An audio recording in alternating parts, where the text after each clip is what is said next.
So ನಾವು ಬೆಂಗಳೂರು ಗ್ರಾಮಾಂತರದ ಬಗ್ಗೆ, ಬೆಂಗಳೂರು ನಗರದ ಸ್ಥಿತಿಗತಿಗಳ ಬಗ್ಗೆ ಇಲ್ಲಿ ತನಕ ನಾವು ಚರ್ಚೆ ಮಾಡಿದ್ವಿ. ಇದಕ್ಕೆ ಸಂಬಂಧಪಟ್ಟ ಹಾಗೆ ನಾಯಕರುಗಳಿದ್ದಾರೆ. ಬೆಂಗಳೂರು ಕೂಡ ವೆರಿ ಇಂಪಾರ್ಟೆಂಟ್. ಯಾಕಂದರೆ ಕಳೆದ ಬಾರಿ BJPಗೆ ಇಲ್ಲಿ ಹೆಚ್ಚಿನ ಒಂದು ಬೆಂಬಲ ಸಿಕ್ಕಿತ್ತು, ಬಲ ಸಿಕ್ಕಿತ್ತು. ಆದರೆ ಈ ಬಾರಿ ಅಂಥ ಲಕ್ಷಣಗಳು ಕಾಣ್ತಾ ಇಲ್ಲ. ಮಧುಸೂದನ್ ಏನಂತಿರ್ತಾವೆ? ನಿಜ, ಇದು ಬೆಂಗಳೂರು ಎಲ್ಲ ರಾಜಕೀಯ ಚಟುವಟಿಕೆಗಳ ಕೇಂದ್ರ. ಇದು ವಿಧಾನಸೌಧ ಇದೆ, ಇಡೀ ಸರ್ಕಾರ ನಡೆಯುವಂಥದ್ದು ಇಲ್ಲಿಂದ. ಹೀಗಾಗಿ ಸ್ವಾಭಾವಿಕವಾಗಿ ಏನಾದರೂ ಒಂದು ಅಧಿಕಾರದ ವಿರೋಧಿ ಅಲೆ ಅಂತನ್ನುವಂಥದ್ದು ಏನಾರ ಪ್ರಾರಂಭವಾಗಿದ್ದರೆ ಅದು ಬೆಂಗಳೂರಿನಿಂದ ಪ್ರಾರಂಭ ಆಗುತ್ತೆ. ಆ ಕಾರಣಕ್ಕೋಸ್ಕರವಾಗಿ ಒಂದು ಸ್ವಲ್ಪ ಮತ್ತು ಈ ಕಸ ಈ ಥರದ ಸಂಗತಿಗಳು ಸ್ವಲ್ಪ ಹಿನ್ನಡೆ ಆಗಬಹುದು ಅಂತ ನೀವೇನು ಹೇಳ್ತಾ ಇದ್ದೀರಿ, ಅದರಲ್ಲಿ ವಾಸ್ತವಿಕತೆ ಇದೆ ಅಂತ ನನಗೂ ಅನಿಸುತ್ತೆ. ಆದರೆ ಒಂದು ಸಂಗತಿ, BJPಯಲ್ಲಿ ಕಟ್ಟಿ ಬೆಳೆಸಿದಂಥ ನಾಯಕರುಗಳು ಯಾರ್ಯಾರು ಇಲ್ಲಿ ಇದ್ದಾರೆ, ಗಟ್ಟಿಯಾಗಿದ್ದಾರೆ, ಅವರು ಇದನ್ನೆಲ್ಲದನ್ನು ಸರಿದೂಗಿಸ್ಕೊಂಡು ಹೋಗುವಂಥ ಪ್ರಯತ್ನವನ್ನು ನಾವು ಮಾಡ್ತಾ ಇದ್ದೇವೆ. ಮತ್ತು ಯಾರೂ ಇಲ್ಲದೆ ಇದ್ದಂಥ ಕಾಲದಲ್ಲೂ ಸಹ BJP ಇಲ್ಲಿ ಪಾರ್ಲಿಮೆಂಟಿಗೆ ಗೆದ್ದಂಥದ್ದು ದೊಡ್ಡ, ಈಗಲೂ ಸಹ 4 ಜನರ ಪಾರ್ಲಿಮೆಂಟಿಗೆ ಕಳಿಸಿರುವಂಥದ್ದು, ರಾಷ್ಟ್ರೀಯ ವಿಚಾರಗಳಿರುವಂಥದ್ದು, ಇದೆಲ್ಲವೂ ಸಹ ಇದರಲ್ಲಿರೋ ಹಿನ್ನೆಲೆಯಲ್ಲಿ ಒಂದು ತನ್ನದೇ ಆದಂಥ ವೋಟ್ ಬ್ಯಾಂಕನ್ನು BJP ವೋಟ್ ಬ್ಯಾಂಕ್ ಅನ್ನುವಂಥದ್ದಿತ್ತು, ಒಂದು ಒಪ್ಕೊಳ್ಳೋಣ. ಆದರೆ ಗೆದ್ದಿರುವಂಥವ್ರು ಎಲ್ಲರೂ ಕೂಡ ಭೂ ವ್ಯವಹಾರಕ್ಕಿಳಿದಿದ್ದು, ಜೊತೆಗೆ ಏನು ಅಂತಂದ್ರೆ ಎಲ್ಲರೂ ಕೂಡ JCBನಲ್ಲಿ ಎಳೆಯುವಂಥವರೇ ಅನ್ನುವಂಥ ಒಂದು ಮನೋಭಾವನೆ ಇದೆ.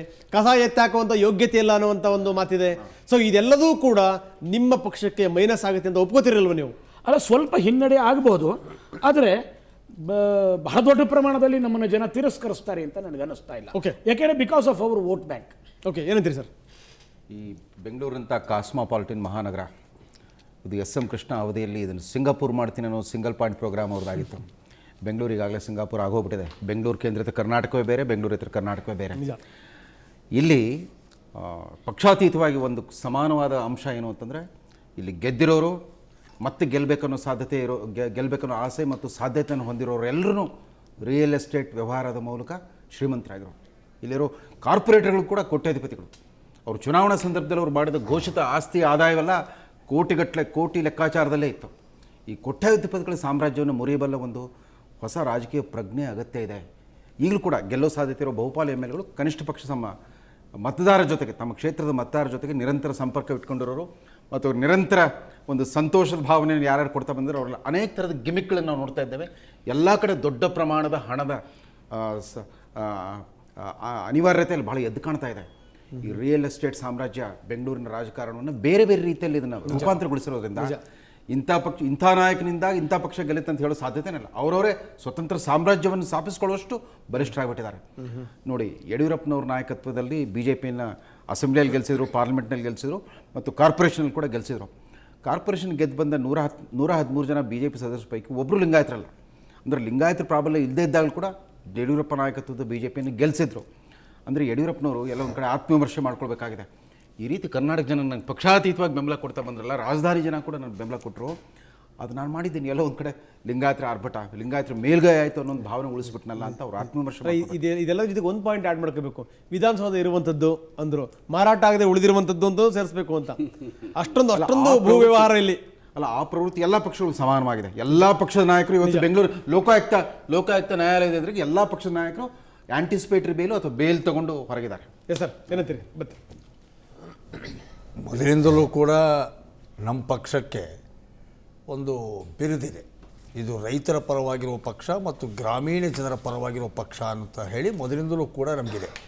ಹಾಗಾಗಿ ಬೆಂಗಳೂರು ನಗರದ ಮಟ್ಟಿಗೆ, ಅದರಲ್ಲೂ 99ರಿಂದ 2004ರವರೆಗೆ SM ಕೃಷ್ಣ ಅವರ ಆಡಳಿತ ಕಾಲದ ಒಳಗಡೆಯಲ್ಲಿ ಬೆಂಗಳೂರು ಒಳಗಡೆಯಲ್ಲಿ ಹೆಚ್ಚು ಅವರು ಕೊಟ್ಟಂಥ ಒತ್ತು ಮತ್ತು ಈ ಒಂದು ಬೆಂಗಳೂರು ನಗರಕ್ಕೆ ಸೀಮಿತವಾಗಿರುವಂಥ ಹೊಸ ಏನು ಘೋಷಣೆಗಳು ಮಾಡಿದರು, ಈಗ ಸಿಂಗಾಪುರದ್ದು ಹೇಳಿದ್ರು ಹಾಗೆ, ಆ ಕಾರಣಕ್ಕೆ ಮೊದಲೇ ಒಂದು ಕಡೆಯಲ್ಲಿ JDS ಪಕ್ಷ ಅಂದರೆ ಇದು ರೈತರ ಪಕ್ಷ, ಹಳ್ಳಿಗರ ಪಕ್ಷ ಅನ್ನೋ ಭಾವನೆ ಏನಿತ್ತು, ಅದು ಬೆಂಗಳೂರು ನಗರದ ಒಳಗಡೆಯಲ್ಲಿ ನಮಗೆ ಇನ್ನೊಂದು ಹಣಪಟ್ಟಿ ಹಚ್ಕೊಂಡ್ಬಿಡ್ತೀವಿ. ಏನು ಅಂದರೆ ಇವರು ಅಭಿವೃದ್ಧಿ ವಿರೋಧಿಗಳು ಮತ್ತು ನಗರ ವಿರೋಧಿಗಳು ಅನ್ನುವಂಥ ಹಣಪಟ್ಟಿ ನಮ್ಮ ಪಕ್ಷಕ್ಕೆ ಬಂದ್ಬಿಡ್ತು. ನೈಸ್. ಅದಾದರೆ ಯಾಕೆಂದರೆ ಅದು ಯಾಕೆ ನಾವು ಇನ್ಫೋಸಿಸ್ ಅವ್ರ ಮಾತಿಗೆ ನೈಸ್ ಅಂದ್ರೆ ಅಥವಾ ನೈಸ್ ಯೋಜನೆ ಬಗ್ಗೆ ಹೇಳಿದ್ರು ಅಲ್ಲ, ಅದು ನೈಸ್ ಇರ್ಬೋದು, ಇನ್ಫೋಸಿಸ್ ಇರ್ಬೋದು, ಕೆಲವೊಂದು ವಿಷಯಗಳಲ್ಲಿ ನಾವು ತೆಗೆದುಕೊಂಡಂಥ ನಿಲುವುಗಳಿದೆಯಲ್ಲ ಅದು ಜನಪರವಾದ ನಿಲುವಾದರೂ ಕೂಡ ಎಲ್ಲೋ ಒಂದು ಕಡೆ ಅದು ಅಭಿವೃದ್ಧಿ ವಿರೋಧಿಗಳು ಅಂತೇಳಿ ವ್ಯವಸ್ಥಿತವಾದಂಥ ಒಂದು ರೀತಿಯ ಅಪಪ್ರಚಾರ ನಡೀತು. ಅದರ ಪರಿಣಾಮವಾಗಿ 2004ರಲ್ಲಿ ನಾವು ಒಂದು ಸೀಟು ಗೆಲ್ಲಿಲ್ಲ. ಉಪಚುನಾವಣೆಯಲ್ಲಿ ಚಾಮರಾಜಪೇಟೆ ಒಂದು ಸೀಟ್ ಗೆದ್ವಿ. 2008 ಕೂಡ ನಮ್ಮ ಸ್ಥಿತಿಗೆ ಬದಲಾವಣೆ ಆಗಿತ್ತಿಲ್ಲ. ಆದರೆ ನನಗೆ ಅನ್ನಿಸ್ತಾ ಇದೆ ನಿಮ್ಮ ಸಮೀಕ್ಷೆ ಒಳಗಡೆ ಇದೊಂದು ನಾನು ಸಕಾರಾತ್ಮಕ ಅಂಶ ಅಂತ ಇಟ್ಕೊಂಡು ಬಹಳ ವ್ಯಾಪಕವಾದ ಪರಿಣಾಮ ನಮ್ಮ ಪಕ್ಷಕ್ಕೆ ಸಿಗುತ್ತೆ ಅನ್ನೋದು ಭಾವನೆ ಬರ್ತೀನಿ. ಅಂದರೆ ನೀವು 2ರಿಂದ 4 ಸೀಟ್ ತೋರಿಸ್ತಿದ್ದೀರಾ. ಇದು ಒಂದೇನ ಒಂದೊಂದು ಓನ್ಲಿ ಅಂತೀರಾ ಹೆಂಗೆ ನೀವು? ಅಲ್ಲ ಹೇಳ್ತಿದ್ದೀರಿ, ಬೆಂಗಳೂರು ನಗರ ಗ್ರಾಮಾಂತರದಲ್ಲಿ JDS 2ರಿಂದ 4 ಸ್ಥಾನ ಗೆಲ್ಬೋದು ಅಂತ. ಅಂದರೆ ನಮ್ಮದು ಜಿಗಿತಾ ಇದೆ ಅನ್ನೋ ಥರ ತೋರಿಸ್ತಾ ಇದ್ದೀರಾ. ಒಂದು ವೇಳೆ ಈ ಅಪ್ಪಟ ನಮ್ಮ ವ್ಯವಸ್ಥಿತ ಅಪಪ್ರಚಾರದ ನಡುವೆ ಮತ್ತು ರೈತರ ಪಕ್ಷ ಹಳ್ಳಿಗರ ಪಕ್ಷ ಅನ್ನೋ ಬಿರುದು ಹಚ್ಚಿಕೊಂಡಂತಹ ಪಕ್ಷಕ್ಕೆ ಇಲ್ಲಿ ಅಷ್ಟು ಸ್ಥಾನಗಳು ಸಿಗುವುದಾದರೆ ಖಂಡಿತ ಉಳಿದ ನಿಮ್ಮ ಮಲೆನಾಡು ಕರ್ನಾಟಕ, ಹೈದರಾಬಾದ್ ಕರ್ನಾಟಕ, ಮುಂಬೈ ಕರ್ನಾಟಕದ ಅಂಕಿಅಂಶಗಳೆಲ್ಲವೂ ಕೂಡ ಬುಡಮೇಲಾಗುವ ಸಾಧ್ಯತೆಗಳು ಸ್ಪಷ್ಟವಾಗಿ ನಮ್ಮ ಪಕ್ಷದ ಪರವಾಗಿರುತ್ತೆ. Okay sir ತಾವೇನಂತೀರಿ? ತುಂಬ ಸಂಕ್ಷಿಪ್ತವಾಗಿ. ಕರ್ನಾಟಕದಲ್ಲಿ ಬೆಂಗಳೂರು ಮತ್ತು ಬೆಳಗಾಂ ಈ ಎರಡೂ ಜಿಲ್ಲೆಗಳು ಬಹಳ ದೊಡ್ಡ ಪ್ರಭಾವವನ್ನು ಬೀರುತ್ತೆ. ಇಲ್ಲಿ 27 ಕ್ಷೇತ್ರಗಳಿದ್ದಾವೆ, ಬೆಳಗಾಂನ ಜಿಲ್ಲೆಯಲ್ಲಿ 18 ಕ್ಷೇತ್ರಗಳಿದ್ದಾವೆ. ಸಹಜವಾಗಿಯೇ ಬೆಂಗಳೂರು ರಾಜಧಾನಿ ಆಗಿರೋದ್ರಿಂದ ದೊಡ್ಡ ಪ್ರಾಮುಖ್ಯತೆ ಇದೆ. ಆದರೆ ಭಾಳ ಆತಂಕದ ಸ್ಥಿತಿನಲ್ಲಿದೆ ರಾಜಕಾರಣ ಸಾರ್ವಜನಿಕ. ಇಲ್ಲಿ ಆಗ್ತಾ ಇರ್ತಕ್ಕಂಥ ತಾಪತ್ರಗಳು, ಇಲ್ಲಿ ಭೂಮಿಗೆ ಬಂದಂಥ ಬೆಲೆ ಕಾರಣಕ್ಕಾಗಿ ಸುತ್ತಮುತ್ತಲ ಜಿಲ್ಲೆಗಳ ರಾಜಕಾರಣ, ಬೆಂಗಳೂರು ನಗರದ ರಾಜಕಾರಣ ಅಷ್ಟೇ ಅಲ್ಲ, ಬೆಂಗಳೂರು ನಗರದ ಸುತ್ತಮುತ್ತಲ ರಾಜಕಾರಣ ಹೇಗೆ ಬಳ್ಳಾರಿ ಸುತ್ತಮುತ್ತಲು ಗಣಿ ರಾಜಕಾರಣದಿಂದ ಅಧ್ವಾನ ಆಗಿದೆ, ಹಾಗೇನೆ ಬೆಂಗಳೂರಿನ ಸುತ್ತಮುತ್ತಲು ಜಿಲ್ಲೆಗಳ ರಾಜಕಾರಣ ಕೂಡ ಇವತ್ತು ಅಧ್ವಾನ ಆಗಿದೆ. ಇದೇ ಆತಂಕದಲ್ಲಿರ್ತಕ್ಕಂಥದ್ದು. ಇದನ್ನು ಸರಿದಾರಿಗೆ ತರಬೇಕಾಗಿರ್ತಕ್ಕಂಥ ಬಹಳ ದೊಡ್ಡ ಜವಾಬ್ದಾರಿ ಇದೆ. ಯಾಕಂದ್ರೆ ನಿರೀಕ್ಷೆ ಇದೆ. ಇಡೀ ವಿಶ್ವ ಬೆಂಗಳೂರಿನ ಕಡೆಗೆ ನೋಡ್ತಾ ಇದೆ. ಬೆಂಗಳೂರಿನ ಬಗ್ಗೆ, ಬೆಂಗಳೂರು ನಗರದ ಬಗ್ಗೆ, ಅಭಿವೃದ್ಧಿ ಬಗ್ಗೆ ನಿಜವಾಗ್ಲೂ ಕೂಡ ಬಹಳ ದೊಡ್ಡ ನಿರೀಕ್ಷೆಗಳನ್ನು ಪ್ರಪಂಚದ ಎಲ್ಲ ಭಾಗದಲ್ಲೂ ಕೂಡ ಇದೆ. ನಿಮ್ಮ ಪಕ್ಷದ ಸಹಜವಾಗಿನೇ ಕಾಂಗ್ರೆಸ್ಸಿನ ಕಡೆಗೆ ಮತದಾರ ಒಲವಿದ್ದಾವೆ. ಇಲ್ಲಿ ಚುನಾವಣೆ ನಡೀತಕ್ಕಂಥದ್ದೇ ಕಾಂಗ್ರೆಸ್ ಮತ್ತು ಬಿಜೆಪಿ ನಡುವೆ. ಇಲ್ಲಿ ಯಾರ್ದೋ ಪ್ರಭಾವದಿಂದ ಬಿಜೆಪಿಗೆ ಮತ ಬರಲಿಲ್ಲ. ಬಿಜೆಪಿ ಅವರು ಎಷ್ಟೇ ಹೇಳ್ಕೊಂಡ್ರು ಕೂಡ RSSನ ಸಾಮರ್ಥ್ಯದಿಂದಾಗಿ, RSSನ ಪ್ರಭಾವದಿಂದಾಗಿ ಇಲ್ಲಿ ಬಿಜೆಪಿ ಅಸ್ತಿತ್ವ ಇರುವಂತದ್ದೇ ವಿನ ಯಾವೊಬ್ಬ ನಾಯಕರ ಪ್ರಭಾವದಿಂದನೂ ಕೂಡ ಇಲ್ಲಿ ಇಲ್ಲ ಅನ್ನುವಂಥದ್ದನ್ನು ಕೂಡ ಇಲ್ಲಿ ಸ್ಪಷ್ಟ ಆಗುತ್ತೆ. ಮತ್ತೆ ಕೃಷ್ಣ ಅವರ ಬಗ್ಗೆನೂ ಕೂಡ ಸಹಜವಾಗೇನೆ ಇದೆ. ಯಾಕಂತ ಹೇಳಿದ್ರೆ ಒಂದು ಮುಖ್ಯಮಂತ್ರಿ ಇದ್ದಂತ ಒಂದು ಸಂದರ್ಭದಲ್ಲಿ ಬಹಳ ದೊಡ್ಡ ಪ್ರಯತ್ನವನ್ನ ಈ ನಗರದ ಅಭಿವೃದ್ಧಿಗೆ ಮಾಡಿದ್ರು ಅಂತಕ್ಕಂಥ ಒಂದು ವಿದ್ಯಾವಂತರಲ್ಲಿ ಏನಿದೆ ಅಥವಾ ಬೆಂಗಳೂರಿನ ಮತದಾರರ ಮೇಲೆ ಏನಿದೆ ಅದು ಸಹಜವಾಗೇನೆ ಅದು ಪ್ರಭಾವ ಬೀರಲಿಕ್ಕೆ ಖಂಡಿತ ಸಾಧ್ಯ. ಪ್ಲೀಸ್. ಓಕೆ ಫೈನ್ ಸರ್, ಕೊನೆಯದ ಸಂಕ್ಷಿಪ್ತವಾಗಿ ಪ್ಲೀಸ್. ರಂಗನಾಥ್, ಬೆಂಗಳೂರು ಮಹಾನಗರದ ಮಟ್ಟಿಗೆ ಬಹುಶಃ KJPಯ ಬಗ್ಗೆ ಇನ್ನೂ ಒಂದು ಸ್ವಲ್ಪ ಮೃದು ಧೋರಣೆ ತಮ್ಮದು ಬೇಕಿತ್ತು ಅಂತ ನಾನು ಅಂಕಿಅಂಶಗಳನ್ನು ಹೇಳ್ದಲ್ಲ ಸ್ವಾಮಿ. ಇದು ಜನಗಳು ಹೇಳಿರೋದು ಅಲ್ಲ, ತಮ್ಮ ಮೂಲಕ ಜನಗಳಿಗೆ ಹೇಳ್ತಾ ಇರುವಂತದ್ದು. ಬೆಂಗಳೂರು ಮಹಾನಗರದಲ್ಲಿ ಇವತ್ತು ವಿಸ್ತೃತವಾದಂತಹ ಮಹಾನಗರದಲ್ಲಿ ಕಾವೇರಿಯ ನೀರು ಕುಡಿಯುವಂತಹದ್ದು ಸಾಧ್ಯ. ಒಂದು ನಿಮಿಷ ಸುದರ್ಶನ ಅವರು ದಯಮಾಡಿ ಕೇಳಿ. ಕಾವೇರಿಯ ನೀರನ್ನು ಕುಡಿಯುವಂಥದ್ದು ಸಾಧ್ಯ ಆದಂತಹದ್ದು ಸನ್ಮಾನ್ಯ BS ಯಡಿಯೂರಪ್ಪ ಮುಖ್ಯಮಂತ್ರಿಯಾಗಿ 1450 ಕೋಟಿ ರೂಪಾಯಿ ಕೊಟ್ಟದ್ರಿಂದ ಕಾವೇರಿ 4ನೇ ಹಂತದ ಕುಡಿಯುವ ನೀರು ಬೆಂಗಳೂರಿಗೆ ಬಂದದ್ದು. ದಯಮಾಡಿ ನೋಡಿ, ಮಧ್ಯದಲ್ಲಿ ಮಾತಾಡಬೇಡಿ, ಸಮಯ ಇಲ್ಲ. ಒಂದು ನಿಮಿಷ. ಸುಳ್ಳು ಹೇಳ್ಬೇಡಿ. ಅಲ್ಲ, ಸುಳ್ಳಲ್ಲ, ಇದು ಅಪ್ಪಟ ಸತ್ಯ. ದಾಖಲೆ. ಈಗ ನಿಮ್ಮ ಪ್ರಕಾರ ಪ್ರಪಂಚದಲ್ಲಿ ಏನೇನು ಬೆಳವಣಿಗೆಗಳು ಬದಲಾವಣೆಗಳಾಗಿದೆ ಎಲ್ಲ ಯಡಿಯೂರಪ್ಪನವರಿಂದ ನಾನು ಸತ್ಯ ನೋಡಿ, ಮಧ್ಯದಲ್ಲಿ ಯಾಕೆ ಮಾತಾಡ್ತೀರಿ? ನೋಡಿ, ಮೆಟ್ರೋ ಯಡಿಯೂರಪ್ಪ ಮುಖ್ಯಮಂತ್ರಿ ಆಗಿದ್ದಾಗ ಪ್ರತಿ ವರ್ಷ 800 ಕೋಟಿ ರೂಪಾಯಿ ಕೊಟ್ಟರು. ಅಲ್ಲ ಅಂತ ಯಾರಾದ್ರೂ ಹೇಳಿ? ಹಾಗಿದ್ರೆ ಬೆಂಗಳೂರು ಮಹಾನಗರ ಆಯ್ತಾ? ಅಷ್ಟು ಮಾತ್ರ ಅಲ್ಲ, ಮೊನ್ನೆ ಅಷ್ಟು ದೊಡ್ಡ ಕಾವೇರಿಯ ಒಂದು ಸಮಸ್ಯೆ ಬಂತು.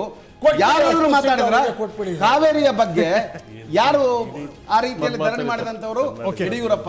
ಬೆಂಗಳೂರಿನಲ್ಲಿ ಕಸ ತುಂಬಿ ನಾರುವಂತ ಸಂದರ್ಭದಲ್ಲಿ ಕಸ ವಿಲೇವಾರಿ ಬಗ್ಗೆ ಸೇಲಂಗೆ ಯಡಿಯೂರಪ್ಪ ಹೋದ್ರು.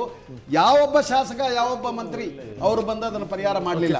BMTC, KSRTC ಯಾವ ಮುಷ್ಕರ ಆಯ್ತು. ಇದೆಲ್ಲದೂ ಕೂಡ ಯಡಿಯೂರಪ್ಪ ಬಸ್ ಸ್ಟ್ಯಾಂಡಿಗೆ ಹೋಗಿ ಅಲ್ಲಿರುವಂತಹ ನೌಕರರ ಜೊತೆಗೆ ಮಾತನಾಡಿ ಅವರ ಸಮಸ್ಯೆಯನ್ನು ಪರಿಹಾರ ಮಾಡೋದ್ರಲ್ಲಿ ಯಶಸ್ವಿಯಾದರು. ನಾನು ಹೇಳ್ತೇನೆ ನಿಮಗೆ, ಬೆಂಗಳೂರು ಮಹಾನಗರದ ಜನ ಬುದ್ಧಿವಂತರಿದ್ದಾರೆ, ಅವರು ತಿಳ್ಕೊಂಡಿದ್ದಾರೆ ಸಮಸ್ಯೆ ಪರಿಹಾರಕ್ಕೆ ಯಡಿಯೂರಪ್ಪನ ನಾಯಕತ್ವ ಬೇಕು. ಹಾಗಾಗಿ KJPಗೆ ಮೃದು ಧೋರಣೆ ಬೇಕು.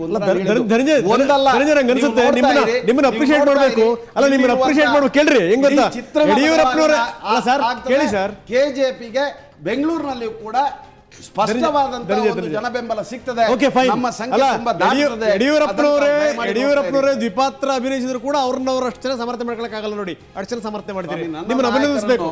ನನ್ನ ನಾಯಕರು ಮಾಡಿದಂತ ಒಳ್ಳೆ ಕೆಲಸ ಖಂಡಿತ ಹೇಳ್ತೇನೆ ನಾನು. ಅದರ ಬಗ್ಗೆ ಓಕೆ ನೆಕ್ಸ್ಟ್ ಸಲ ಸಮೀಕ್ಷೆ ಮಾಡಬೇಕಾದ್ರೆ, ಯಾಕೆಂದ್ರೆ ಎಲ್ಲೋ ಒಂದು ಕಡೆಯಲ್ಲಿ ಒಂದು ಸರಿನ ಭ್ರಷ್ಟಾಚಾರ, ಅದಕ್ಷ ಆಡಳಿತ, ಬಂದಿದೆ. ಅಭಿವೃದ್ಧಿ ಅಲ್ಲ ಎಲ್ಲೂ ಕೂಡ ಬಂದಿಲ್ಲ. ಬಂದಿದೆ ಇಲ್ಲ ಭ್ರಷ್ಟಾಚಾರದ ಸಮಸ್ಯೆ ಎಲ್ಲ ಕಡೆಗೂ ಜನ ಎತ್ತಿದ್ದಾರೆ. Yes sir, thank you very much ಇಲ್ಲಿ ತನಕ ಬಂದು ಧನ್ಯವಾದ. ಸೊ ಇದು ಒಂದು ಭಾಗದ ಸಮೀಕ್ಷೆ ಆಯಿತು. ಜನರ ಒಂದು ವೇವ್ ಯಾವ ಕಡೆಗಿದೆ ಅದರ ಆಧಾರದ ಮೇಲೆ ಮಾತ್ರ ನಾವು ಚರ್ಚೆ ಮಾಡಿದ್ದೀವಿ. ನಮಸ್ಕಾರ, ಥ್ಯಾಂಕ್ ಯು ವೆರಿ ಮಚ್.